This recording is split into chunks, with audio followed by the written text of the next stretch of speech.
اعوذ باللہ من الشیطان الرجیم، بسم اللہ الرحمن الرحیم، الحمد للہ رب العالمین والصلاة والسلام علی رسولہ الکریم، رب اشرح لی صدری ویسر لی امری واحلل عقدۃ من لسانی یفقہوا قولی، رب زدنی علما، آمین۔ السلام علیکم ورحمۃ اللہ وبرکاتہ۔ آئیے قرآن سمجھیے آسان طریقے سے، حصہ اول جس میں ہم نماز کے ذریعے قرآن سیکھتے ہیں، اس کے سبق نمبر 2A میں آپ کو خوش آمدید کرتا ہوں۔ آج کے سبق میں ہم سیکھیں گے سورہ فاتحہ کی آیت نمبر 1 سے لے کے 3 تک۔ گرامر میں ہم آج اسم کے بارے میں سیکھیں گے۔ اس سبق میں ہم اس سبق کے اختتام تک ہمارے جو سیکھے گئے الفاظ ہیں ان کی تعداد 27 ہو جائے گی، جو کہ قرآن کریم میں تقریباً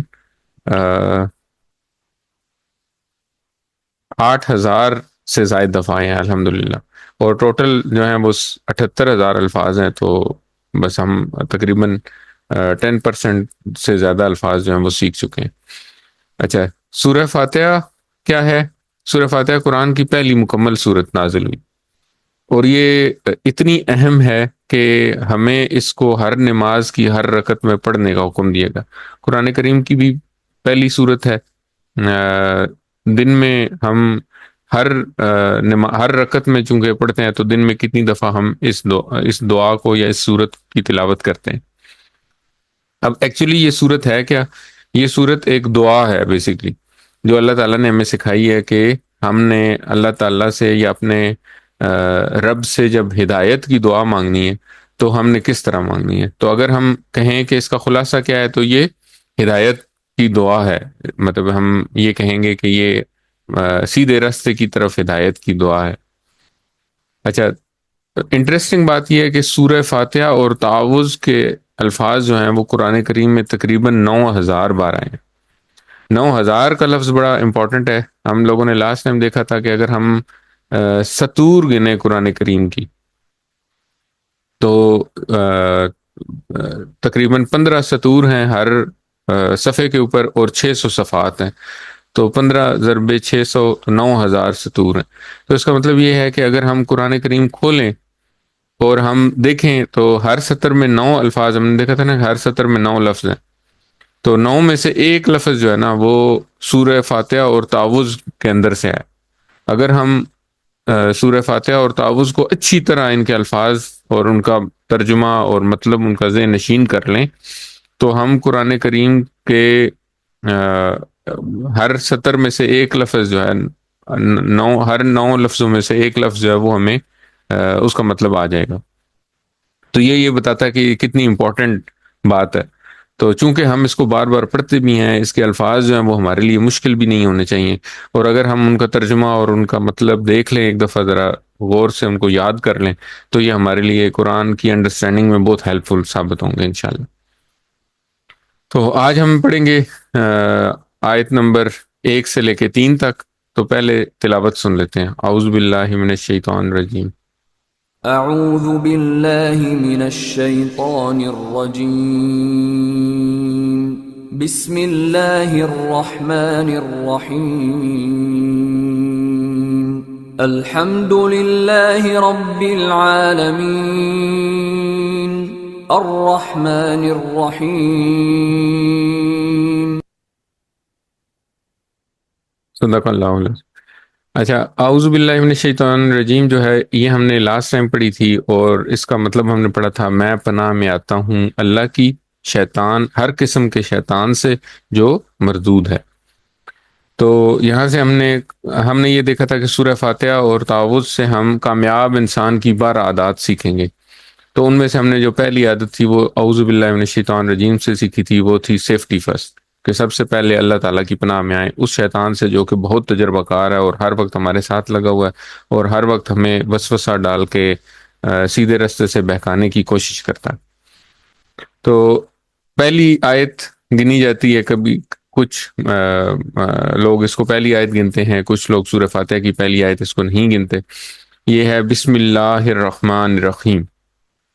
تو یہ تقریباً قرآن کریم کی 114 صورتوں میں سے 113 صورتوں کے شروع میں بسم اللہ پڑھی جاتی ہے۔ تو اس کو پڑھنے کی وجہ یہ بھی ہے کہ ہم ہر کام اللہ کے نام سے شروع کرنا چاہتے ہیں، تو اس لیے بھی پڑھی جاتی ہے۔ اور سورہ فاتحہ میں خاص طور پر جو کچھ آپ دیکھیں گے کچھ پرنٹس، تو ان میں سورہ فاتحہ کی پہلی آیت کے طور پہ بھی اس کو شامل کیا جاتا ہے۔ تو اس کا جب بھی ہم کوئی آیت پڑھیں گے یا کوئی بھی عبارت پڑھیں گے، کوئی بھی کلمہ پڑھیں گے، تو سب سے پہلے ہم اس کا جو رواں ترجمہ ہے سب سے پہلے وہ دیکھیں گے۔ تو پڑھا کیسے جاتا ہے اس کو تجوید کے حساب سے؟ بسم اللہ الرحمن الرحیم، ترجمہ اس کا ہے نام سے اللہ کے جو بہت مہربان رحم کرنے والا ہے۔ اچھا، جب ہم اس کا رواں ترجمہ دیکھ لیتے ہیں تو ایسا ایسا ہمیں یہ ترتیب یاد ہو جائے گی۔ رواں ترجمہ کے بعد ہم اس کو لفظ بلفظ دیکھتے ہیں، اور پھر اس کے اندر سے جو بھی اسباق نکل سکتے ہیں ان اسباق کو دیکھتے ہیں۔ تو لفظ بلفظ دیکھیں تو سب سے پہلا لفظ ہے بسمی۔ تو جس طرح ہم نے دیکھا تھا باللہ ہی دو لفظوں کا مجموعہ ہے، اسی طرح بسمی بھی دو لفظوں کا مجموعہ ہے۔ بی کا مطلب ہے سے، اور اسم کا مطلب ہے نام۔ اسم جو ہے یہ اردو میں بھی ہم استعمال کرتے ہیں۔ اور اسم کی جمع کیا ہوتی ہے؟ اسم واحد ہے اور اس کی جمع ہوتی ہے اسماء۔ اچھا، اردو میں کہاں پہ ہم یہ لفظ استعمال کرتے ہیں؟ ہم عام طور پہ ایک دوسرے اردو کی بات چیت میں بھی استعمال کرتے ہیں، پھر اس کے بعد اردو گرامر جنہوں نے پڑھی ہوگی وہ بھی جانتے ہیں کہ اسم فعل حرف کا استعمال ہوتا ہے۔ ہم یہ بھی کہتے ہیں کہ آپ کا اسم شریف کیا ہے، تو وہاں سے بھی ہم یاد رکھ سکتے ہیں۔ اور ایک اور جو سب سے اہم ہے وہ ہے الاسماء الحسنی، یعنی کہ اللہ تعالیٰ کے 99 نام جو پڑھے جاتے ہیں، ہم سب نے سن رکھے ہیں، تو ان کو کلیکٹیولی کہتے ہیں الاسماء الحسنی۔ تو اسماء اسم کی جمع ہے۔ اچھا، دوسرا لفظ ہے بسم اللہ اللہ۔ تو بسم اللہ کا مطلب ہوا اللہ کے نام سے۔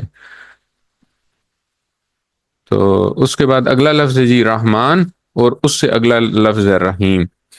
اچھا، اب ہم ان دونوں الفاظ کے اوپر تھوڑا غور کریں گے۔ تو ان دونوں میں اگر آپ دیکھیں تو تین لفظ جو ہیں یہ بڑے کامن ہیں، را، ہا اور میم، یہ کامن ہے اس میں۔ را، ہا، میم جو ہے یہ رحم بنتا ہے اس سے۔ رحم کا مادہ جو ہے نا وہ رحمان کے اندر بھی ہے اور رحیم کے اندر بھی ہے۔ تو یہ وہ بات ہے جو ہم لوگ کہہ رہے تھے کہ اگر مادے کے حساب سے اگر دیکھیں تو رحمان اور رحیم کا مادہ جو ہے وہ را، ہا، میم۔ تو اب یہ جو اس طرح کے جو الفاظ ہیں جن میں آخر میں الف نون آئے عربی میں، جیسے رحمان میں ہے، تو اس طرح کے الفاظ میں جوش کا اظہار ہوتا ہے، جیسے طوفان، طوفانی چیز کا اظہار ہوتا ہے۔ تو رحمان کا مطلب ہے کہ بہت زیادہ مہربان، یعنی کہ بہت شدت سے مہربان، شدت سے رحم کرنے والا۔ تو اسی طرح کچھ اور بھی الفاظ استعمال ہوتے ہیں، جیسے غضبان، غضبان کا مطلب ہے شدید غصے میں۔ تو اس لیے رحمان کا مطلب ہم کیا کہتے ہیں؟ ہم کہتے ہیں پرجوش رحمت والا، یا انٹینسلی مرسیفل، اس کو انگلش میں کہیں گے۔ تو اب دوسری طرف رحیم جو لفظ ہے یہ اس میں یا اور میم آپ کو نظر رحم کے بعد را، ہا اور میم کے درمیان میں آپ کو یا نظر آ رہا ہے۔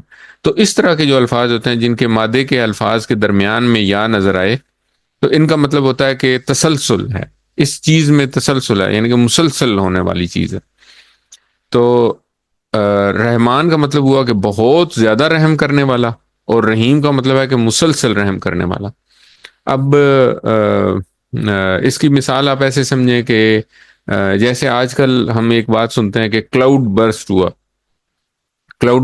تھوڑی دیر میں بہت زیادہ بارش ہوگی۔ تو اب وہ جو کلاؤڈ برسٹ ہے نا، وہ ایک طوفان ہے یا شدت ہے اس میں بارش کی۔ اور مسلسل بارش ہونا کا مطلب یہ ہے کہ مسلسل کچھ دنوں تک بارش ہوتی رہی۔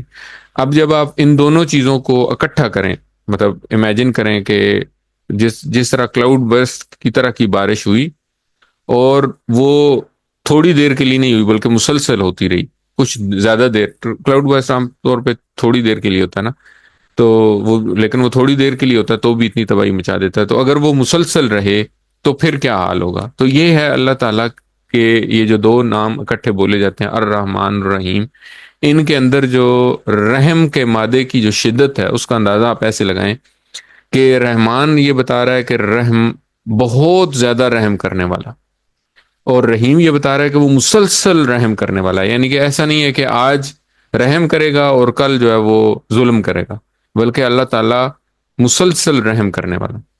تو جیسے ہم نے دیکھا کہ رحمان کا مطلب ہے انٹینسلی مرسیفل، اسی طرح رحیم کا مطلب ہم کہیں گے کنٹینیوسلی مرسیفل۔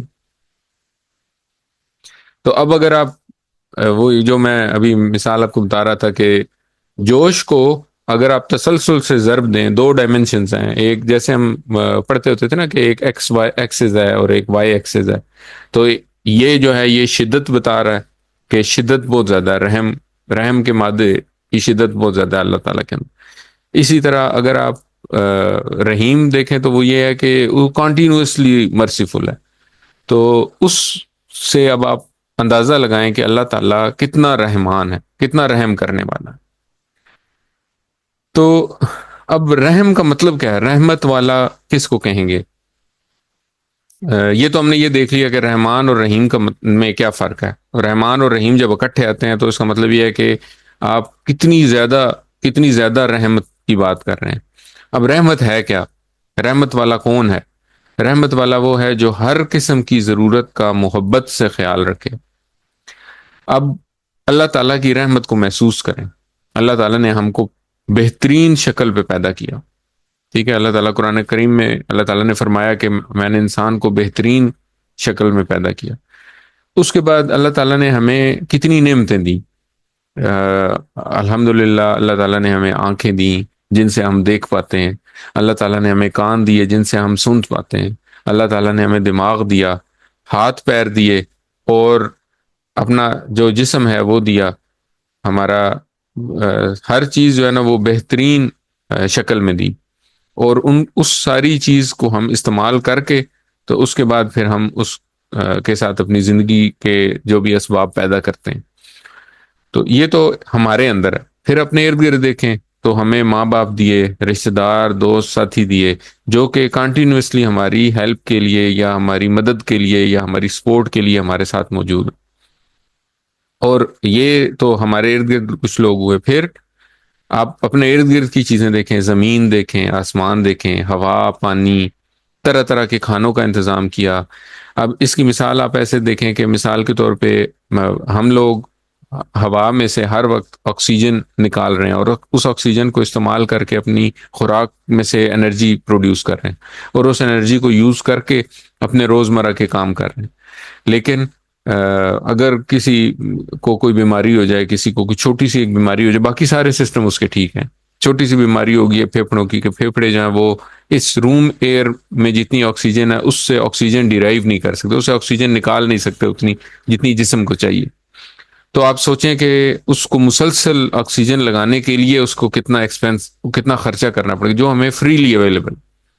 اسی طرح اگر آپ پانی دیکھیں، ہم ہر وقت پانی استعمال کر رہے ہیں، اس پانی کو اگر ہمیں خریدنا پڑے تو ہمارا کیا حشر ہو۔ پھر زمین اور آسمان میں مختلف چیزیں، زمین جو ہے وہ اس کے اوپر اگر آپ غور کریں تو آپ کو پتہ چلے گا کہ زمین ہمیں کیا کیا دیتی ہے اور کیا کیا اس کے اندر سمو جاتا ہے۔ تو ہمارے ارد گرد جو ابھی اس وقت صفائی ستھرائی ہے تو وہ اسی زمین کی وجہ سے ہے۔ زمین کی خلقت کے بارے میں اللہ تعالیٰ نے قرآن کریم میں بہت دفعہ ذکر کیا۔ تو زمین جو ہے وہ اپنے اندر ہر چیز کو سمو لیتی ہے، جو بھی ویسٹ مٹیریل ہے، جو بھی ویسٹ پانی ہے، جو بھی ہر قسم کی چیز کو وہ اپنے اندر سمو لیتی ہے، اس کو ریسائیکل کرتی ہے۔ زمین کے اندر ایسا سسٹم ہے، ایک ایسا ایکو سسٹم ہے یا ایسا ایک ماحول ہے جو کہ ہر یوز ہوئی ہوئی چیز کو سائیکل کرتا ہے اور اس کو دوبارہ یوز کے قابل بناتا ہے۔ پانی سے لے کے مرے ہوئے جانور، انسان، ان کی باڈی ساری ڈیکمپوز ہوتی ہیں، وہ سارے نیوٹرینٹس جو ہیں وہ پھر زمین میں ملتے ہیں، اور پھر وہاں سے دوبارہ وہ پودوں کے ذریعے یا مختلف شکلوں میں وہ پھر ہمارے سامنے آ جاتے ہیں اور وہ پھر ہم یوز کرتے ہیں۔ تو یہ سارا کچھ، یہ ساری چیزیں جو بنائی ہیں یہ اللہ تعالیٰ کی رحمت کی نشانی ہے۔ اچھا، یہاں سے بسم اللہ الرحمن الرحیم کا جو پہلا حصہ ہے بسم اللہ ہی، اس سے ہم کامیاب انسان کی دوسری عادت جو ہے وہ یاد رکھیں گے۔ وہ کیا ہے کہ ہر کام سے پہلے بسم اللہ پڑھیں اور اپنے اندر اعتماد اور یقین رکھیں کہ رحمان اور رحیم ہمارے ساتھ ہے، وہ ضرور ہماری مدد کرے۔ ہم اللہ تعالیٰ کی صفات کے اوپر جتنا غور کریں، رحمان اور رحیم کے اوپر غور کرنے سے ہمیں رحمت کے بارے میں پتہ چلا، اسی طرح جو باقی اللہ تعالیٰ کی صفات ہیں ان کے اوپر غور کریں اور یقین کریں۔ جتنا زیادہ یقین اور غور کریں گے اللہ کا، اللہ کے نام سے شروع کرنے سے جو اس کام کے اندر برکتیں ہیں وہ اتنی ہی زیادہ بڑھتی جائیں گی انشاءاللہ۔ تو جس طرح ہم تکلیف کے موقع پہ ہمیشہ اللہ کو پکارتے ہیں، اسی طرح خوشی کے موقع پر بھی اللہ کو مت بھولیے، اور تکلیف اور آزمائش کے موقع پر بھی اللہ سے ہمیشہ اچھا گمان رکھیں۔ کیونکہ اللہ تعالیٰ نے جو بھی تکلیف رکھی ہے، جو بھی آزمائش رکھی ہے، وہ میری ہی بھلائی کے لیے رکھی ہے۔ کیوں؟ اور یہ بھلائی مطلب ہم کیوں کہہ رہے ہیں تکلیف ہے لیکن وہ میری بھلائی کے لیے، وہ اس لیے ہے کیونکہ اللہ رحمان اور رحیم ہے۔ اللہ بہت زیادہ رحم کرنے والا اور مسلسل رحم کرنے والا، تو یہ ہو نہیں سکتا کہ اتنا رحمان اور رحیم ہو، اتنی رحمان اور رحیم ہستی ہو اور وہ میری برائی کے لیے کوئی سامان کرے۔ تو جو کچھ بھی کیا ہے، جو کچھ بھی ارینجمنٹ کیا اللہ تعالیٰ نے، اگر اس میں میرے لیے کوئی تکلیف ہے یا میرے لیے کوئی آزمائش ہے تو وہ بھی اللہ تعالیٰ نے میری ہی بھلائی کے لیے رکھی ہے۔ اس کو اس تکلیف کے بدلے یا اس مشکل کے بدلے اللہ تعالیٰ نے مجھے کوئی نہ کوئی فائدہ دینا ہے، کوئی نہ کوئی فلاح دینی ہے، کوئی نہ کوئی پازیٹیو چیز پہنچانی ہے، جس کے لیے اللہ تعالیٰ نے یہ آزمائش رکھی۔ تو یہاں سے ہم تیسری عادت لیں گے، کامیاب انسان کی تیسری عادت، وہ یہ ہے کہ رحمان اور رحیم جو ہستی ہے وہ میرے بارے میں مطلب اس کے بارے میں مجھے ہمیشہ اچھا گمان رکھنا ہے کہ میرے ساتھ جو کچھ بھی ہو رہا ہے وہ اللہ تعالیٰ اپنے رحمان اور رحیم ہونے کی وجہ سے کر رہا، تو اس میں میرے لیے کوئی برائی نہیں ہو سکتی بلکہ میرے لیے بھلائی ہی بھلائی ہے۔ اللہ تعالیٰ کا کیا ہوا ہر فیصلہ میرے لیے بھلائی ہے، چاہے وہ مجھے ابھی سمجھ آئے یا نہ آئے۔ ہو سکتا ہے میں جس چیز کو اچھا سمجھ رہا ہوں وہ میرے لیے اچھی نہیں ہے، میں اللہ سے جس چیز کے لیے دعا کر رہا ہوں، وہ مانگ رہا ہوں میں کوئی چیز، وہ میرے لیے اچھی نہیں ہے، اس لیے اللہ تعالیٰ وہ مجھے نہیں دے رہا۔ تو اس طرح ہمیں اللہ کے بارے میں ہمیشہ اچھا گمان رکھنا، اور یہ ہم یاد رکھیں گے الرحمن اور الرحیم کے الفاظ سے۔ اچھا، اللہ تعالیٰ کے بارے میں اچھا گمان رکھنے کے بہت سارے فائدے ہیں۔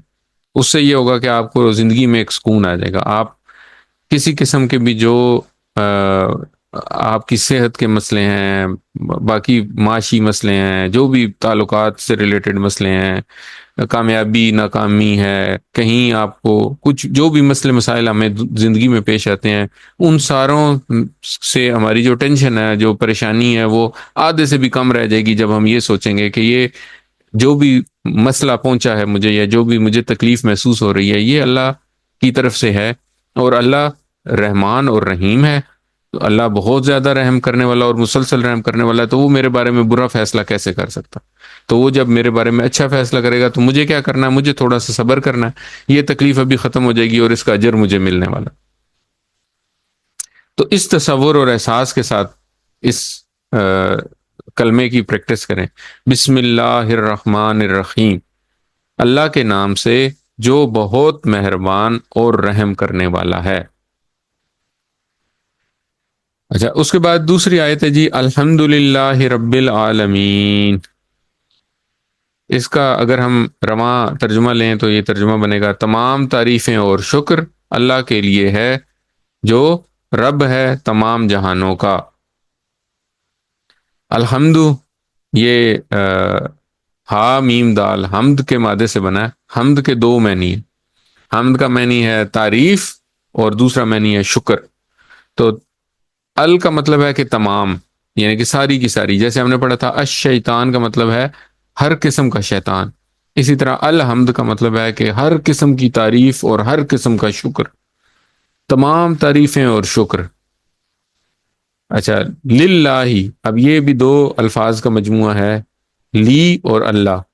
لی کا مطلب ہوتا ہے لیے، اور اللہ اللہ، تو باللہ کا مطلب ہے اللہ کے، بسم اللہ ہی ہم نے پڑھا تھا، تو بسم اللہ کا مطلب ہے اللہ کے نام سے، تو اسی طرح للہ کا مطلب ہے اللہ کے لیے۔ تو الحمدللہ کا مطلب ہے تمام تعریفیں اور شکر اللہ کے لیے۔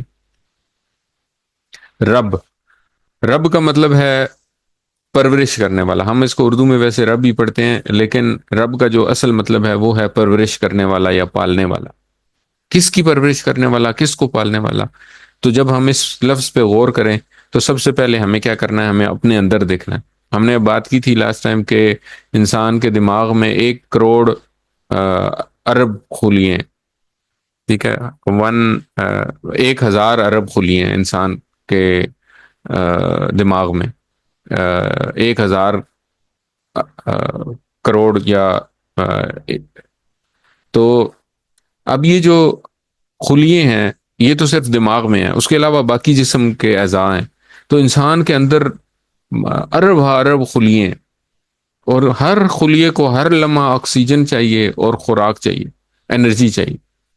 اور وہ آکسیجن اور انرجی جو ہے وہ اس کو ہر لمحہ مل رہی. اور یہ ہر لمحہ ہر خلیے کو آکسیجن اور خوراک پہنچانے کا انتظام کرنے والا کون ہے؟ وہ پرورش کرنے والا، وہ میرا رب. اس کے علاوہ ہم اپنے اندر یہ دیکھ رہے ہیں، تو یہ جو ارب ہا خلیے ان کو ہر لمحہ کا مطلب یہ ہے کہ جب سے میں پیدا ہوں اس وقت سے لے کے ابھی تک اگر میری عمر 40 سال 50 سال ہو گئی ہے، تو یہ 50 سال سے یہ ہر لمحہ ان کو آکسیجن بھی پہنچ رہی ہے اور خوراک بھی پہنچ رہی ہے. تو اتنا بڑا ہے میرا رب جو کہ یہ کر رہا ہے. پھر اپنے خلیے، یہ تو میری ایک انڈیویجول کی بات تھی. اس کے علاوہ آپ دیکھیں کہ اس وقت دنیا میں تقریباً 7 ارب لوگ ہیں، انسان ہیں. ان انسانوں میں بھی ہر انسان کے اندر اتنی خلیے ہیں جتنے میرے اندر. ان کے بھی ہر خلیے کو ہر چیز، ہر خلیے کو ایک ایک پل پل آکسیجن پہنچانے والا اور پل پل خوراک پہنچانے والا وہ میرا رب. پھر اس کے علاوہ آپ دیکھیں کہ حضرت آدم علیہ السلام سے لے کر اب تک کتنے ارب ہا انسان پیدا ہوئے، کتنی انہوں نے زندگی گزاری. ہر وقت دنیا میں کتنے زیادہ لوگ تھے اور ان کو بھی ہر چیز میسر تھی. ہر وقت ان کے بھی جو خلیے ہیں وہ پل رہے تھے. اور یہ پالنے والا کون ہے؟ یہ میرا رب. پھر اس کے بعد ہم انسانوں کی دنیا سے ہٹ کے اپنی ہی دنیا میں انسانوں سے ہٹ کے اور چیزیں دیکھیں. ہم دیکھیں کتنے حشرات ہیں، کتنے زمین کے اندر کتنے حیوانات ہیں، کتنے چرند ہیں، کتنے پرند ہیں. پھر اس کے بعد کتنی نوع کے جانور ہیں جنگلوں میں، اور ان کی کتنی پاپولیشن ہے. اور ان کے بھی ہر جاندار کو، ہر کیڑے کو، ہر چیز کو. پھر اسی طرح سمندروں میں دیکھیں کہ کتنی مچھلیاں ہیں، کتنے جانور ہیں سمندروں کے اندر. ان کو بھی ہر لمحے خوراک پہنچ رہی ہے اور ان کی بھی پرورش ہو رہی ہے. پھر اس کے بعد آپ دیکھیں کہ زمین یہ ہماری کائنات ہے. یہ تو صرف یہ جو اتنی زیادہ ہم بات کر چکے ہیں یہ صرف ہماری کائنات ہے. پھر اس کائنات کے علاوہ یعنی کہ یہ ہمارا عالم ہے، یہ وہ عالم ہے جس کو ہم اپنی آنکھ سے دیکھ سکتے ہیں. اس کے علاوہ مائکرو آرگنزمز ہیں جن کو ہم اپنی آنکھ سے نہیں دیکھ سکتے. وہ کتنے زیادہ ہیں؟ وہ اتنے زیادہ ہیں کہ وہ میرے ارد گرد آکسیجن ہوا میں بھی ہیں. وہ ہر لمحہ میرے سانس میں اندر جا رہے ہیں، سانس میں سے باہر نکلتے ہیں. وہ بھی پل رہے ہیں، ان کو بھی پال رہا ہے میرا رب. پھر اس کے علاوہ عالم جن ہے، جنوں کی دنیا ہے پوری، اس کا بھی اسی طرح نظام ہے. اللہ تعالیٰ ان کو بھی پال رہا. پھر اس کے علاوہ شیاطین ہیں، فرشتے ہیں. یہ ساری جہان، یہ سارے جہان ہیں. جن سارے جہانوں کو کون پال رہا ہے؟ میرا رب. تو رب کا ذکر جب بھی آئے گا ہم یہ ساری امیجنیشن لے کے آئیں گے. جب ہم یہ ساری امیجنیشن لے کے آئیں گے تو ہمیں اپنے رب کی عظمت کا احساس ہوگا. ہمیں پتہ چلے گا کہ ہم کتنے بڑے، ہمارا رب جو ہے وہ کتنا عظیم ہے. اچھا، اب 2 الفاظ استعمال ہوتے ہیں، رب اور الہ. رب جو ہے وہ اس کا مطلب یہ ہے کہ جو پالنے والا، یعنی کہ جو پرووائڈر ہے، ہر چیز کا پرووائڈ کرنے والا. اور الہ وہ ہے جس سے مانگا جاتا ہے یا جس کی عبادت کی جاتی ہے. تو رب اور الہ میں یہ فرق ہے. جس کی عبادت کی جائے، جس سے مدد مانگی جائے، جس پر توکل کیا جائے، وہ الہ ہے. اور رب جو ہے وہ خود بخود پالنے والا ہے، وہ ہمیں پالتا ہے. اور ہم جس سے پھر مانگتے ہیں وہ ہمارا الہ ہے. تو ہمارا رب اور ہمارا الہ اللہ ہی ہے. اچھا، عالمین جو ہے وہ جمع ہے عالم کی. تو یہ اردو میں عالم ہم لفظ استعمال کرتے ہیں، عالمین اس کی جمع ہے. اور اردو میں ہم کہتے ہیں کہ عالم انسان، عالم حیوانات، عالم ملائکہ، عالم جنات وغیرہ. اچھا، حمد کا پہلا معنی ہے تعریف. تعریف دل سے کرنا ہو تو کیا کریں گے؟ ہم رب العالمین کے اوپر غور کریں گے. جب رب العالمین پہ غور کرنا ہے تو ہمیں پھر اپنے عالم پہ دیکھنا، عالم اپنے ارد گرد اپنے عالم پہ دیکھنا ہوگا. تو اگر ہم دیکھیں کہ ہمارے ارد گرد جو دنیا ہے وہ کیا ہے، تو ہمیں نظر آئے گا. تو یہ میں نے کچھ وہ ہے معلومات نکالی ہیں کہ اللہ تعالیٰ نے جو ہماری نظام شمسی ہے، اس کا، جو ہماری زمین ہے، اس کا کیا نظام بنا رکھا ہے. اچھا، اگر ہم دیکھیں تو زمین جس میں ہم رہتے ہیں وہ 12,000 سے زائد کلومیٹر قطر کا ایک سیارہ ہے. سورج جو ہے وہ زمین سے 109 گنا زیادہ بڑا سیارہ ہے، اور یہ دونوں ستارہ ہے. اب یہ جو دونوں ستارہ اور یہ سیارہ ہیں، یہ بغیر کسی سپورٹ کے خلا میں کھڑے ہیں. اچھا، اس کے بعد زمین سے سورج کا جو فاصلہ ہے وہ 151 ملین کلومیٹر ہے. ہمیں پتا ہے کہ سورج جو ہے وہ ایک آگ کا گولا ہے. اچھا، اب وہ جو آگ کا گولا ہے اس سے ہم لوگ کتنے دور ہیں؟ 151.25 ملین کلومیٹر دور. اب یہ جو فاصلہ ہے، اس فاصلے کے باوجود ہمیں سورج کی حرارت اتنی مقدار میں مل رہی ہے کہ ہماری زمین پہ جو ٹمپریچر ہے وہ رہنے کے قابل ہے. سورج کی روشنی کی وجہ سے ہمارے بہت سارے کام چلتے ہیں. آج کل لوگوں نے سولر لگائے ہوئے ہیں. سولر کے علاوہ نباتات جو ہیں، جتنے درخت ہیں، جتنی فصلیں ہماری گرو کرتی ہیں، وہ سورج کی روشنی کے بغیر گرو نہیں کر سکتی. تو اتنا زیادہ فاصلہ ہونے کے باوجود ہماری زمین جو ہے اس کی حرارت پہنچ رہی ہے. سورج کا ٹیمپریچر جو ہے وہ تقریباً 20 لاکھ ڈگری سینٹی گریڈ ہے، اور زمین کا ٹیمپریچر جو ہے وہ اوسطن ٹیمپریچر جو ہے وہ 15 ڈگری سینٹی گریڈ ہے، جو ہمارے زندگی کے لیے نہایت موافق ٹیمپریچر ہے. اگر ہم اپنے سیارے سے قریب والا، جو ہمارے سیارے سے قریب والا سیارہ ہے، اس کا ٹیمپریچر دیکھیں تو 167 ڈگری سینٹی گریڈ ہے، جو کہ جہاں پہ رہنے کا تصور بھی نہیں کیا جا سکتا. اور مریخ جو ہمارے بعد والا سیارہ ہے، اس کا ٹیمپریچر -65 ڈگری سینٹی گریڈ ہے. تو ان دونوں سیاروں پہ نہیں رہنے کی، مطلب ان دونوں سیاروں کا ٹیمپریچر اتنا زیادہ اور اتنا کم ہے کہ وہاں پہ تو زندگی گزارنا شاید مشکل ہو. لیکن زمین کا ٹیمپریچر بالکل ایگزیکٹ ایسی جگہ پہ ہے، اتنا ڈسٹینس ہے اس آگ کے گولے سے، کہ ہمارا جو ٹیمپریچر ہے وہ بالکل ایگزیکٹ وہ ٹیمپریچر ہے جو ہمیں چاہیے. پھر آپ دیکھیں کہ زمین جو ہے وہ سورج کے گرد تقریباً 30 کلومیٹر فی سیکنڈ کی رفتار سے گھوم رہی ہے. اب یہ رفتار اتنی زیادہ ہونے کے باوجود 30 کلومیٹر فی سیکنڈ کا مطلب یہ ہے کہ اس رفتار 30 کلومیٹر فی سیکنڈ کی رفتار کو امیجن کریں آپ، فی سیکنڈ. اور پھر آپ دیکھیں کہ اگر آپ گاڑی پہ جا رہے ہوں اور آپ کی 120 کلومیٹر پر آور کی سپیڈ ہوتی ہے، تو آپ کو اچھا خاصا جھٹکے محسوس ہو رہے ہیں کہ آپ موٹر وے پہ جاتے ہوئے بھی آپ کو محسوس ہوتا ہے کہ گاڑی کی سپیڈ اچھی خاصی ہے. لیکن زمین اتنی سپیڈ میں گھوم رہی ہے، اس کے باوجود ہمیں ذرا برابر احساس نہیں ہوتا. اگر ہمیں احساس ہوتا تو زلزلے اور ان چیزوں سے ہماری زندگی جو ہے وہ پاسبل نہیں تھی کہ ہم اتنے سکون سے زندگی گزار سکتے. اچھا، پھر اس کے بعد کیا ہے کہ زمین جو ہے وہ سورج کے گرد گھوم رہی ہے، اور جو گھومنے کی وجہ سے، سورج کے گرد گھومنے کی وجہ سے، اور اس کے علاوہ زمین کا ایک جھکاؤ ہے، زمین بالکل سیدھی نہیں ہے، جھکاؤ پہ ہے. اس جھکاؤ کی وجہ سے اور گھومنے کی وجہ سے، سورج کے گرد گھومنے کی وجہ سے جو 4 موسم ہمارے ہاں آتے ہیں، کبھی سردی ہے، کبھی گرمی ہے، کبھی معتدل موسم آ جاتے ہیں درمیان میں. تو یہ سب کچھ اللہ تعالیٰ نے ہمارے لیے بنایا ہے. تو جب ہم، اور اس کے علاوہ یہ تو تھوڑی سی معلومات ہیں، اس کے علاوہ اگر آپ معلومات دیکھیں تو اتنی حیران کن آپ کو معلومات ملیں گی کہ آپ امیجن نہیں کر سکتے کہ اللہ تعالیٰ کتنا رحیم ہے ہمارے لیے. کتنا، جب آپ کو اس ساری بات کا، جب آپ کو اس چیز کا احساس ہوگا تو آپ اچھی طرح سے اللہ کی تعریف اور اللہ کا شکر ادا کر سکیں. تو اس سے ہم کیا کریں گے، یہاں سے ہم عادت نمبر 4 اور 5 نکالیں گے.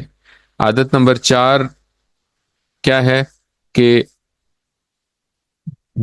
تمام جہانوں کا علم حاصل کریں. اپنے ارد گرد جو سائنٹیفک نالج ہے، جو ابھی تک نالج اچیو کر چکا ہے، انسان حاصل کر چکا ہے، اس کو ایکسپلور کریں تاکہ آپ اچھی طرح دل سے اللہ کی تعریف کر سکیں. اور حمد کے دوسرے معنی سے ہم عادت نمبر 5 لیں گے، وہ یہ کہ اللہ کے احسانات کو بار بار یاد کرتے ہوئے اس کا بار بار شکر ادا کریں۔ ہر کام یا ہر نعمت جب آپ کو ملے تو آپ کہیں الحمدللہ، شکر ہے اللہ تیرا۔ اور اسی طرح جب بھی کوئی بات آپ کو پتہ چلے، کوئی دنیا کے بارے میں، کوئی جہان کے بارے میں آپ سوچیں، آپ کو کوئی بھی بات احساس ہو، تو آپ الحمدللہ کہیں کہ اے اللہ ساری تعریف صرف تیرے لیے ہی۔ اچھا، اب اس کے بعد ہم کیا کریں گے؟ اگلی آیت ہے جی الرحمن الرحیم۔ الرحمن کا اور رحیم، ان دونوں کے بارے میں ہم دیکھ چکے ہیں پہلے ہی۔ الرحمن کا مطلب ہے بہت زیادہ رحم کرنے والا، اور الرحیم کا مطلب ہے مسلسل رحم کرنے والا۔ تو ابھی یہ بات ہم دیکھ چکے ہیں کہ ہم سورج جو ہے نا، زمین سورج کے گرد تقریباً 1 سیکنڈ میں 30 کلومیٹر کی رفتار سے گھوم رہی ہے، مگر ہمیں ذرا بھی جھٹکا نہیں لگتا۔ اور یہ جو گھومنا ہے یہ اس لیے ضروری ہے کہ موسم آئے۔ اسی طرح صبح کیسے آتی ہے، اس کو اگر آپ امیجن کریں کہ کس طرح زمین اپنے محور کے گرد گھوم رہی ہے، اور اس پہ بھی ہمیں کوئی چکر نہیں آتا۔ آپ ذرا تھوڑی دیر کے لیے گھومیں اپنے ارد گرد، تو آپ کو کتنے چکر آنے شروع ہو جاتے ہیں، آپ کو ڈیزینس فیل ہونی شروع ہو جاتی ہے۔ لیکن ہم جب سے پیدا ہوئے ہیں، زمین اپنے محور کے گرد گھوم رہی ہے، اس کے ساتھ ساتھ ظاہر ہے ہم بھی گھوم رہے ہیں، لیکن ہمیں ذرا سا بھی احساس نہیں ہوتا کہ ہم گھوم رہے ہیں۔ اور یہ جو اپنے محور کے گرد گھومنا ہے، یہ صبح اور رات لانے کے لیے۔ تو اللہ تعالیٰ نے اس کا بھی قرآن کریم میں ذکر کیا کہ یہ جو دن اور رات آ رہے ہیں، یہ بھی لانے والا کون ہے؟ یہ بھی لانے والا ہمارا رب ہے۔ تو یہاں پہ ہم ایک حدیث ایڈ کرتے ہیں۔ اللہ تعالیٰ کے نبی نے فرمایا جو رحم نہیں کرتا اس پر رحم نہیں کیا جاتا۔ تو آج کے بعد جب بھی ہم نماز میں الرحمن الرحیم پڑھیں تو ہم اللہ تعالیٰ کے رحم، اللہ تعالیٰ کا جو رحم کا مادہ ہے، جو رحم کرنے کا جو اللہ تعالیٰ کا انداز ہے، اس کو یاد کریں۔ اور ساتھ ہی یہ بھی سوچیں کہ ہم، اللہ کے نبی نے فرمایا کہ اگر ہم اللہ کے رحم کے امیدوار، اللہ کی رحمت کے امیدوار بننا چاہتے ہیں تو ہمیں دوسروں پر رحم کرنا چاہیے۔ ہمیں اپنے ارد گرد، اپنے آفس جاتے ہوئے رستے میں جو بھی لوگ نظر آئیں، یعنی کہ جو بھی ہمارے سے کم تر ہیں یا ہمارے سے چھوٹے ہیں، عمر میں چھوٹے ہیں یا رتبے میں چھوٹے ہیں یا فائنینشلی چھوٹے ہیں، ان کے اوپر رحم کرنے کی عادت بنانی چاہیے۔ اور یہاں سے ہم کیا کریں گے؟ عادت نمبر 6، اس الرحمن الرحیم سے ہم عادت نمبر 6 یہ نکالیں گے کہ دوسروں پر رحم کیجیے۔ تو اس تصور اور احساس کے ساتھ یہ دعا پڑھیں، یہ آیت پڑھیں، الرحمن الرحیم، بہت مہربان اور نہایت رحم کرنے والا ہے۔ تو اب اگر ہم کمپائل کریں تو ہم نے ابھی تک کامیاب انسان کی 6 عادتیں سیکھ لی ہیں۔ سبق ہمارا یہاں پہ ختم ہو چکا ہے۔ ہم نے آیت نمبر 1 جو کہ بسم اللہ الرحمن الرحیم تھی، آیت نمبر 2 الحمدللہ رب العالمین، اور آیت نمبر 3 الرحمن الرحیم، یہ ہم نے پڑھ لی۔ ان کا ترجمہ ہم نے دیکھ لیا، ان سے جو جو اسباق نکلتے تھے وہ میں نے آپ کے سامنے رکھے۔ اس کے علاوہ بھی آپ سوچ سکتے ہیں کہ کیا کیا اسباق نکل سکتے ہیں۔ عادتیں جو ہیں نا وہ ہم ریوائز کریں گے تاکہ ہمیں یہ عادتیں یاد رہیں اور ہم ان عادتوں پر عمل پیرا ہو سکیں۔ عادت نمبر 1 اعوذ باللہ من الشیطان الرجیم سے ہم نے دیکھی تھی، وہ ہے سیفٹی فرسٹ، یعنی اپنی حفاظت کا خیال رکھیں۔ عادت نمبر 2 بسم اللہ سے ہم نے دیکھی تھی، وہ ہے ہر کام سے پہلے بسم اللہ پڑھنا۔ عادت نمبر 3 الرحمن الرحیم سے ہم نے نکالی تھی، وہ یہ تھی کہ اللہ کے بارے میں ہمیشہ اچھا گمان رکھیں۔ الحمدللہ رب العالمین کا الحمد کے ہم نے 2 مطلب پڑھے، ایک ہے تمام تعریف اور ایک ہے شکر، تمام شکر، ہر قسم کا شکر۔ تو تعریف والے مادے سے ہم، تعریف والے مطلب سے ہم عادت نمبر 4 لیں گے، وہ یہ کہ علم حاصل کریں اور کائنات میں تدبر کریں عالمین سے، تاکہ اللہ کی بہترین تعریف کر سکیں۔ اور الحمدللہ کا جو دوسرا مطلب ہے شکر، اس کو سامنے رکھتے ہوئے ہم عادت نمبر 5 لیں گے، وہ ہے اللہ کے احسانات کو یاد کرتے ہوئے بار بار شکر کریں۔ جب بھی آپ کو کوئی نعمت ملے کہیں الحمدللہ۔ اور عادت نمبر 6 الرحمن الرحیم سے یہاں پہ ہم نے ایک حدیث پڑھی، اور حدیث پڑھنے کے بعد ہم نے عادت نمبر 6 کیا رکھی کہ دوسروں پر رحم کریں تاکہ آپ اللہ کی رحمت کے امیدوار بن سکیں۔ تو الحمدللہ ہمارا قرآن جو نماز والا پارٹ تھا وہ ختم ہوا یہاں پہ۔ اب ہم ایک بریک لیتے ہیں۔ السلام علیکم ورحمۃ اللہ وبرکاتہ۔ اعوذ باللہ من الشیطان الرجیم، بسم اللہ الرحمن الرحیم، الحمد للہ رب العالمین والصلاۃ والسلام علی رسولہ الکریم، رب اشرح لی صدری ویسر لی امری واحلل عقدۃ من لسانی یفقہوا قولی۔ السلام علیکم ورحمۃ اللہ وبرکاتہ۔ سبق نمبر 2B، جس میں ہم گرامر پڑھیں گے۔ آج کے گرامر میں ہم اسم کے بارے میں کچھ پڑھیں گے۔ تو ہم نے لاسٹ ٹائم بھی یہ ڈسکس کیا تھا کہ جو نماز والا پارٹ ہوتا ہے اس میں ہم کوشش کرتے ہیں کہ آپ لوگوں کے مائکس بند رہیں، لیکن اس میں آپ لوگ گرامر والے پارٹ میں آپ لوگ سارے اپنے مائکس آن کریں۔ تو آپ لوگوں سے درخواست ہے کہ آپ اپنے مائکس آن کریں تاکہ ہم مل کے پڑھ سکیں، ٹھیک ہے؟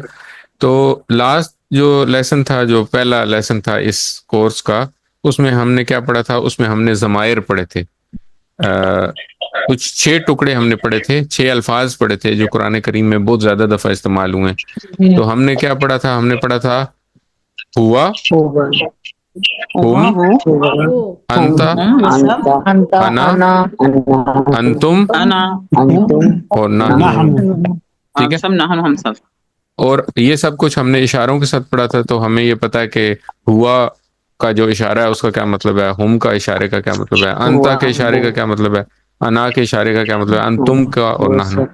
امید ہے مجھے پچھلے 5 دنوں میں آپ نے ان 6 الفاظ کو یاد کر لیا ہوگا، بڑے آسان سے الفاظ ہیں۔ تو آج کا جو لیسن ہے وہ شروع کرتے ہیں۔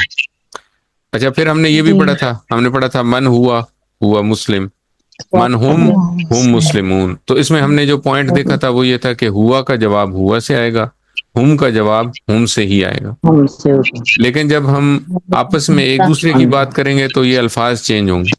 ہم جب کہیں گے من انتا، آپ کون ہیں، تو جواب آئے گا انا مسلم، اور جب سوال ہوگا من انتم، آپ سب کون ہیں، تو جواب ہوگا نحن مسلم۔ اچھا، اب اس میں جو اس بول چال میں جو یہ مسلم اور مسلمون تھا نا، آج ہم اس کو پڑھیں گے انشاءاللہ۔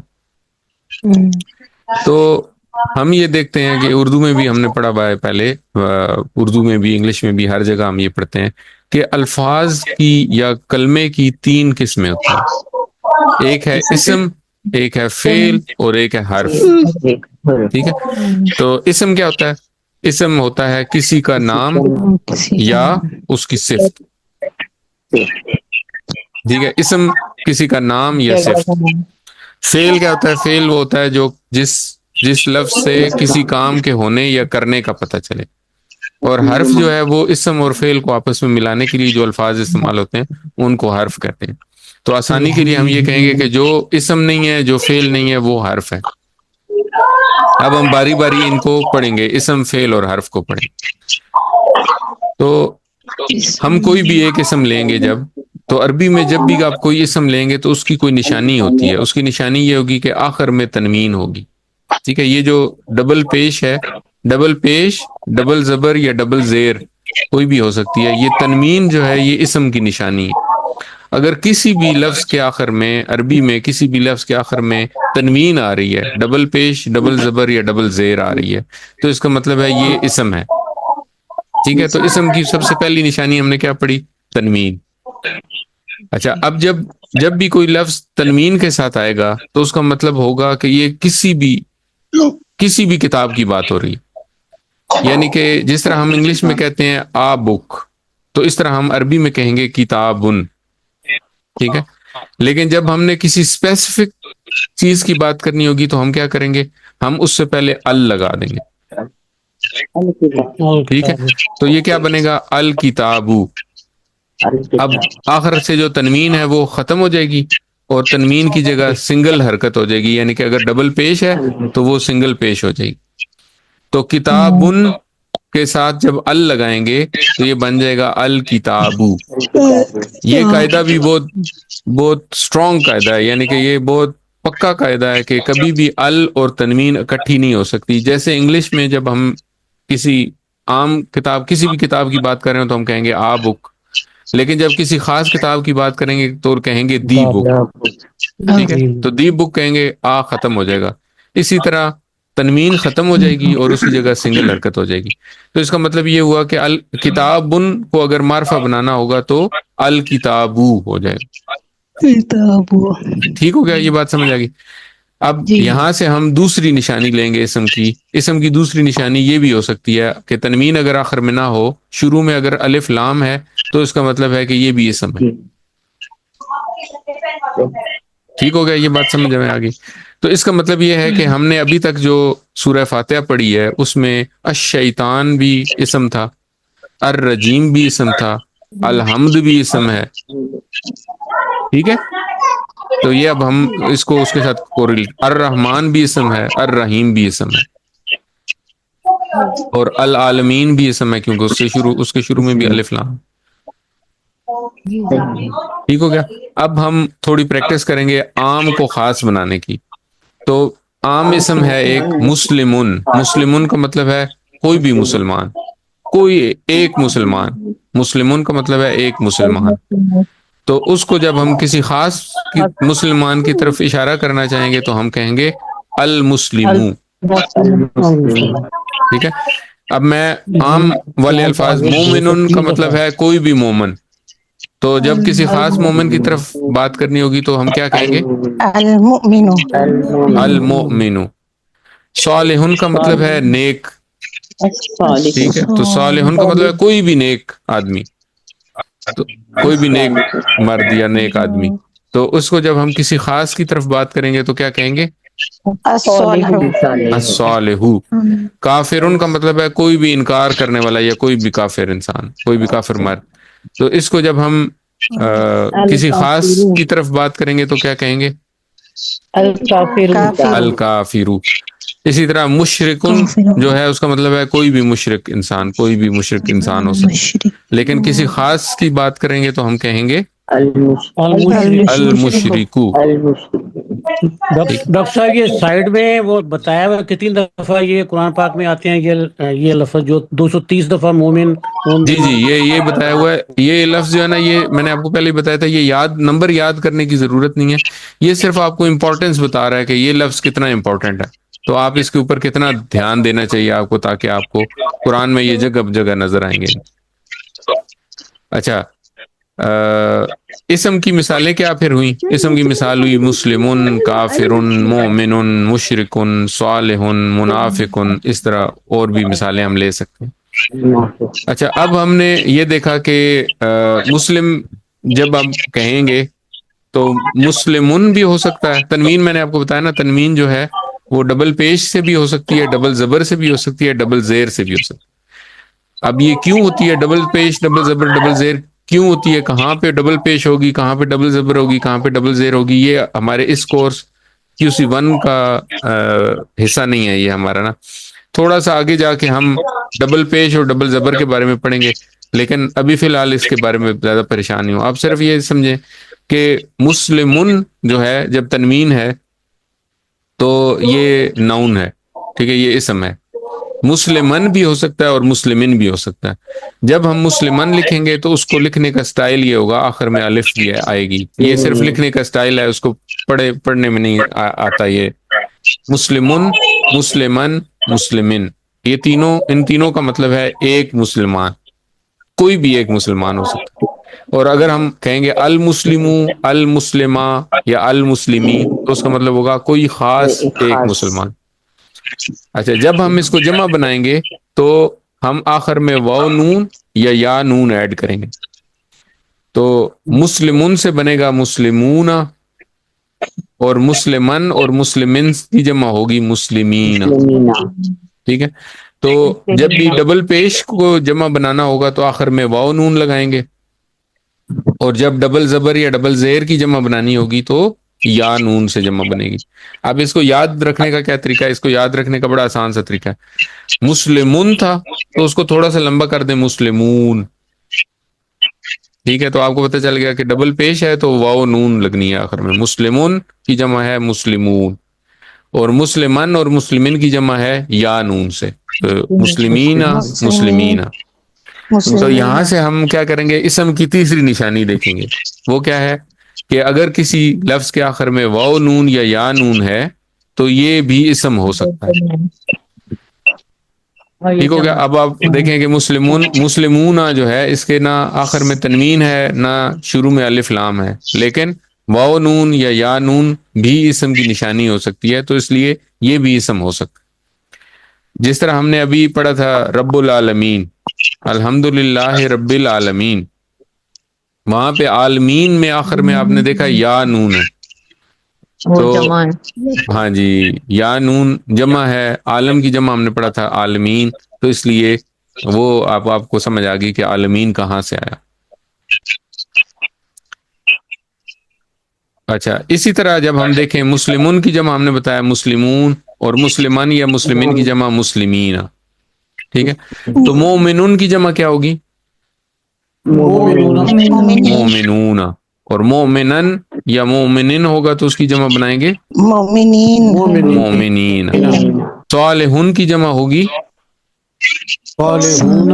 صالحون، اور صالحن یا صالحین کی جمع ہوگی صالحین. کافرون کی جمع ہوگی کافرون، اور کافرن یا کافرین کی جمع ہوگی کافرین. مشرکون کی جمع ہوگی مشرکون، اور مشرکان یا مشرکین کی جمع ہوگی مشرکین. تو یہ ان میں سے بہت سے الفاظ آپ کو جانے پہچانے بھی لگ رہے ہوں گے. ٹھیک ہے، تو یہ جب آپ کے سامنے آئیں گے اب تو انشاءاللہ آپ ان کو پہچان لیں گے کہ یہ اسم ہے اور یہ جمع ہے. ابھی آپ نے یہ یاد رکھنا ہے کہ یہ ہم سارے مذکر کی بات کر رہے ہیں ابھی فی الحال. تو یہاں سے اب ہم نے اگر سم اپ کریں تو ہم نے اسم کی 3 اہم نشانیاں دیکھی. شروع میں الف لام ہو سکتا ہے، یا آخر میں تنوین ہو سکتی ہے، ڈبل پیش، ڈبل زبر یا ڈبل زیر. یا اگر جمع ہوگی تو واو نون یا نون بھی ہو سکتا ہے. اسی طرح المسلمون، المسلمون سے ہم نے بنایا تھا المسلمو، تو المسلمو کی جمع ہوگی المسلمون. ٹھیک ہے، تو ال اور واو نون اکٹھے آ سکتے ہیں، اس میں کوئی مذائقہ نہیں ہے. اسی طرح المسلمن سے ہم نے ال کو جب مسلمن کے ساتھ جمع بنایا تھا تو ہم نے بنایا تھا المسلمہ، تو المسلمین بھی ہو سکتا ہے. اسی طرح المسلمین، ال کو جب مسلمین کے ساتھ ایڈ کیا تو المسلمی بنا تھا، اور المسلمی کی جمع بھی المسلمین. اچھا، اب جو وہ الفاظ ہم نے پڑھے تھے اب آپ کو وہ کلیئر ہو گئے ہوں گے. وہ ڈیفرنٹ ہے اور زبر اور زیر. اچھا سوری، دوبارہ پوچھیے سسٹر. جی دوبارہ سوال پوچھیں، آپ کچھ پوچھ رہی تھی. سر آپ کی آواز نہیں آ رہی کلیئر، پوچھیں. تو بس یہی کیریئر والی اور زبر والی ایسے ٹھیک ہے.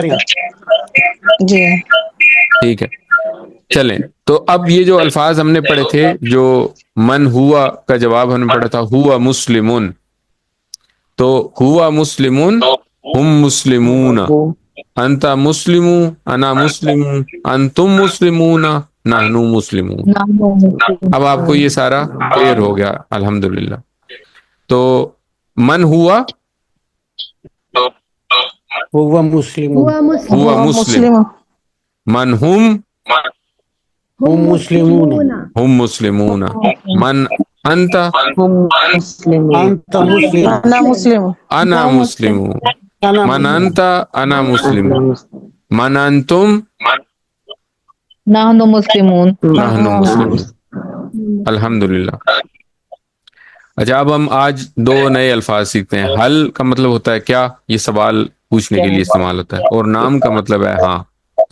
تو اگر میں سوال پوچھوں حل ہوا مسلم، تو اس کا مطلب کیا ہوگا؟ کیا وہ مسلمان ہے؟ جواب کیا ہوگا؟ نام ہوا مسلم. تو ہوا کا جواب ہوا سے. حل ہم مسلمون، ہم چونکہ جمع ہے تو اس کے ساتھ جمع استعمال ہوگا. حل ہم مسلمون، کیا وہ سب مسلمان ہیں؟ نعم مسلمون. نعم ہم مسلمون. اچھا، تو ہم کا جواب ہم سے، ہوا کا جواب ہوا سے، اور ہم کا جواب ہم سے. حل انت مسلم، کیا آپ مسلمان ہیں؟ نعم انا مسلم. نعم انا مسلم. جی ہاں میں مسلمان. حل انتم مسلمون، کیا آپ سب مسلمان ہیں؟ نعم نام نحن ہم مسلمون. نحن مسلمون، الحمدللہ. چلیں جی، بس اتنا سا آج کا سبق تھا. آج کا سبق آسان تھا، کوئی مشکل تو نہیں ہوئی کسی کو؟ کوئی مشکل ہوئی ہو، کوئی سوال ہو؟ سر نہیں میں جی نے بالکل ٹھیک. کوشچن ایک پوچھنا تھا. جی جی سسٹر پوچھیے. سر میں نے یہ کوشچن پوچھنا تھا، وہ جو ورڈز آپ بتاتے نا مسلم اینڈ ورڈز اینڈ ان کی جمع، تو اس سے پہلے کچھ لکھے ہوئے تھے فگرز کہ یہ اتنے ٹائمز قرآن پاک میں اپیئر ہو رہے ہیں، جی جی ریپیٹ ہو رہے ہیں. تو آئی وانٹ ٹو نو کہ وہ سنگولر ریپیٹ ہو رہے ہیں یا پلورل ریپیٹ ہو رہے نہیں، وہ مسلم اور مسلمون جو ہے نا، اس کو ہم ایک ہی اسم لیتے ہیں نا. تو ہیں؟ جس طرح ہم نے وہ بتایا نا کہ جب ہم الفاظ کو کم کرنے کی کوشش کرتے ہیں تو ہم کیا کرتے ہیں کہ 17,000 الفاظ ہیں جو ریپیٹ ہو کے آ رہے ہیں، تو ان کو جب ہم کم کرتے ہیں تو وہ 4,500 الفاظ بنتے ہیں. تو 4,500 الفاظ میں مسلم اور مسلمون کو ایک لفظ کاؤنٹ کریں گے. اوکے سر، تھینک ٹھیک یو ہے، تو سو وہ جب مچ. ایک ہی کاؤنٹ کریں گے تو وہ ایک جب بھی کاؤنٹ ہوگا تو وہ ظاہر ہے اگر 40 دفعہ لکھا ہوا ہے تو اس کا مطلب یہ ہے کہ 40 دفعہ مسلم آیا ہے، مسلمون آیا یا مسلمین آیا. I got it, sir. Thank you so much. چل ٹھیک ہے جی، یہاں پہ سبق ختم ہوا. ورک بک کا کام کس کو سینڈ کرنا ہے؟ اچھا سسٹر، یہ کوئی بہت ہی معمہ بن گیا، بہت مشکل بن گیا. ورک بک کا کام کسی کو بھی سینڈ نہیں کرنے کی ضرورت. اگر آپ کو تسلی ہے کہ آپ نے کام بالکل ٹھیک کر لیا، اگر آپ کا کوئی سوال ہو تو سسٹر نمرا نے والنٹیئر کیا ہوا ہے، آپ ان کو بھیجیں، وہ آپ کو اس کی کریکشن بتا دیں گی. کہیں پہ کوئی سوال ہے یا اگر آپ چاہتی ہیں کہ چیک ہو جائے میرا کام تو آپ ان کو بھیج سکتی ہیں. اسی طرح آپ آپس میں ایک دوسرے کو بھی بھیج سکتے ہیں. آپ آپس میں دو کے گروپس بنا سکتے ہیں. سسٹر جو ہیں وہ کوئی ایک سسٹر چوز کر لیں، اس کے ساتھ گروپ بنا لیں. بردر جو ہیں وہ کوئی ایک بردر چوز کر لیں، ان کے ساتھ گروپ بنا لیں. ایک دوسرے کی بھی ہیلپ کر سکتے ہیں. ہمیں کیا کرنا نہیں ہے، سر، جب آپ جزاک نے اللہ. 19th لیسن کمپلیٹ ہو جائے گا نا، اس کے بعد جب 19 لیسن آپ کے کمپلیٹ ہو جائیں گے ورک بک کے بھی، تو اس وقت پھر آپ نے اس کو اکٹھا ایک ہی دفعہ اس کا PDF بنا کے پھر مجھے سینڈ کرنا ہے تاکہ اس کے نمبر آپ کے جو فائنل رزلٹ ہے اس کے اندر انکلوڈ ہو جائے. اوکے سر، آپ کے اپنے ٹھیک ہے. پرسنل نمبر پہ؟ ہاں جی، وہ جب بھیجیں گے تو وہ پرسنل نمبر پہ بھیجنا ہو. Fine sir, thank you so much. جزاک اللہ سر. چلیں، آج کا نقطہ تعلیم کیا ہے کہ ہم کسی چیز کو استعمال کرتے ہیں یا اس کو اگر استعمال نہ کریں تو اس کو ضائع کر دیتے ہیں. تو اسی طرح دماغ کو بھی ہم استعمال کر سکتے ہیں یا اس کو ضائع کر دیں گے. ہم نے لاسٹ ٹائم پڑھا تھا کہ ہمارے دماغ میں کتنے خلیے ہیں، ان میں سے ہر خلیے کی کتنی شاخیں ہیں اور ان کی کتنے کنیکشنز ہیں، اور ان کے اوپر جو ایک دوسرے سے کمیونیکیٹ کرنے کی جو فریکوینسی ہے وہ کتنی زیادہ ہے. لیکن اتنے بڑے پوٹینشیل کے دماغ کو ہم بمشکل پوری زندگی میں 5% سے لے کے بہت کوئی جینیس یا بہت کوئی دماغ استعمال کرنے والا کام کرتا ہے نا، تو وہ 25% تک استعمال کرتا ہے، اس سے زیادہ استعمال نہیں کر پاتے. تو پوٹینشیل کے حساب سے ہمارا دماغ جو ہے وہ ضائع ہو رہا ہے. تو اب ہم اگر ہماری عمر زیادہ ہو جائے، جیسے مثال کے طور پہ کوئی 60 سال کا ہو گیا، تو دماغ کے صرف 3% خلیے مرتے ہیں. تو اب اگر وہ 100 بلین خلیے ہیں اور ان خلیوں کا 3% اگر مر بھی جائے تو 97% خلیے تو ابھی بھی موجود ہیں، اور ان میں سے ہر خلیے میں بہت پوٹینشیل. تو یہ جو شیطان کا وسوسہ ہے کہ میری عمر زیادہ ہو گئی ہے، اب میں قرآن کیسے سیکھ سکتا ہوں، تو یہ بھی ایک شیطان کا بھٹکانے کا طریقہ ہے. آپ یقین رکھیں کہ آپ کا دماغ جو ہے اس میں بہت زیادہ پوٹینشیل ہے. اگر آپ نے پوری زندگی اپنا دماغ استعمال کر بھی لیا ہے تو آپ نے صرف 25% دماغ استعمال کیا، 75% دماغ ابھی بھی استعمال نہیں ہوا، اور اس میں سے 97% دماغ آپ کے پاس ابھی بھی موجود ہے. تو آپ نے کرنا کیا ہے، ہم نے کرنا کیا ہے، تو یہ جو ہے نا، یہ تو شیطان کا دھوکہ ہی ہے، شیطان کی طرف سے بھٹکانے کا طریقہ ہے کہ اب میں اس عمر میں کہاں سے سیکھوں گا. ہم نے کرنا کیا ہے، ہم نے دماغ کی ورزش کرنی ہے. اور اگر زیادہ عمر والے لوگوں کے لیے زیادہ ورزش، کرنی ضروری ہے، ورنہ کیا ہوگا، ورنہ خلیے مرنے لگ جاتے ہیں، اور جب یہ خلیے مرتے ہیں تو کیا ہوتا ہے، ڈیمنشیا اور اس طرح کی جو بیماریاں ہوتی ہیں نا، دماغی بیماریاں، وہ شروع ہو جاتی ہیں۔ تو ہم نے کیا کرنا ہے، ہم نے اس دماغ کو استعمال کرنا ہے تاکہ یہ خلیے نہ مریں، ہم نے اس کو یوز کرنا ہے تاکہ اس کو لوز نہ کریں۔ اور یہ یوز کرنا سب سے بہترین طریقہ کیا ہے یوز کرنے کا، قرآن سیکھنے کے لیے استعمال کریں۔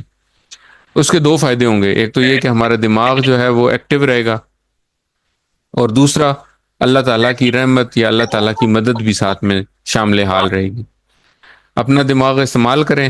اگر کوئی آپ کو کند ذہن کہے تو ہم میں غصہ آئے گا، ہم اس بات کو کیسے مان سکتے ہیں؟ تو شیطان جب ہمیں کند ذہن کہتا ہے یا شیطان کہتا ہے کہ یہ قرآن ہمارے لیے مشکل ہے، تو ہمیں تو اس کو ایز اے چیلنج لینا چاہیے، ہمیں اس کو چیلنج لینا چاہیے، اور جب بھی مشکل کا خیال ذہن میں آئے تو ہمیں یہ یاد کرنا ہے کہ یہ شیطان کا وسوسہ ہے، اور کیا پڑھنا ہے، اعوذ باللہ من الشیطان الرجیم، اللہ تعالیٰ کی پناہ میں آئیں اور قرآن سیکھنا شروع کر دیں۔ الحمدللہ سبق نمبر 2 کے اختتام پر ہم 27 الفاظ سیکھ چکے ہیں جو قرآن کریم میں 8638 بار آئے ہیں۔ یاد رکھیے قرآن میں کل 4500 الفاظ ہیں جو تقریباً 78000 بار آئے ہیں۔ 7 ہوم ورک یاد رکھیں، 2 تلاوت کے، جن میں سے 5 منٹ قرآن مجید کھول کے پڑھیں، اس میں سے جو الفاظ ہم پڑھ چکے ہیں، جو 28-30 الفاظ ہم نے پڑھے ہیں، ان کو ڈھونڈیں اور کوشش کریں کہ یہ بات سرٹن کریں کہ ہم اگر کہہ رہے ہیں کہ ہر سطر پہ یہ ایک لفظ آپ کو ملے گا، تو دیکھیں کیا واقعی وہ ایک لفظ موجود ہے یا ہم ایم ہی کلیم کر رہے ہیں۔ دوسرا، 5 منٹ اپنے حافظے سے پڑھیں، اور اس دوران بھی ان الفاظ کو ڈھونڈنے کی کوشش کریں جو الفاظ ہم پڑھ چکے ہیں۔ 2 پڑھنے کے کام ہے، کتاب سے اور ایک پاکٹ بک سے۔ اس کورس کا لفظی ترجمہ اور قواعد کو سنیں، اپنے ساتھیوں سے کورس کی باتیں کریں، اور نماز میں مختلف صورتوں کی تلاوت کریں۔ یاد رکھیں کہ آپ منتخب ہیں، اللہ تعالیٰ نے قرآن سیکھنے کے لیے آپ کا انتخاب کیا ہے، اس انتخاب کو نظر انداز مت کریں، اپنے لیے دعا کریں، رب زدنی علما، اے اللہ میرے علم میں اضافہ فرما، اور اپنے ساتھیوں کے لیے دعا کریں کہ اے اللہ قرآن کی کلاس میں ہمیں قرآن سیکھنے میں ہماری مدد فرما، اور ٹیچر بنیے۔ یہ جو کچھ ہم نے سیکھا ہے یہ بہت آسان ہے، اپنے ارد گرد اپنے فیملی ممبرز کو، اپنے بچوں کو، اپنے ارد گرد جو لوگ ہیں ان کو سکھائیے، اپنے فیملی ممبرز کو سکھائیے، اپنے دوستوں کو سکھائیے۔ اس کا سب سے بڑا فائدہ آپ کو خود ہوگا، آپ خود اچھا سیکھیں گے، اور بعد میں ٹیچر بننے کے لیے اگر ٹریننگ چاہیے تو انشاءاللہ وہ بھی ملے گی۔ اللہ تعالیٰ سے دعا ہے کہ وہ ہمیں قرآن کو پڑھنے، سمجھنے، غور کرنے، یاد کرنے، عمل کرنے اور پھیلانے کی توفیق عطا فرمائے۔ سبحان اللہ و بحمدہ، سبحانک اللہم و بحمدک، نشہد ان لا الہ الا انت، نستغفرک و نتوب الیک۔ السلام علیکم ورحمۃ اللہ وبرکاتہ۔ وعلیکم السلام، جزاک اللہ۔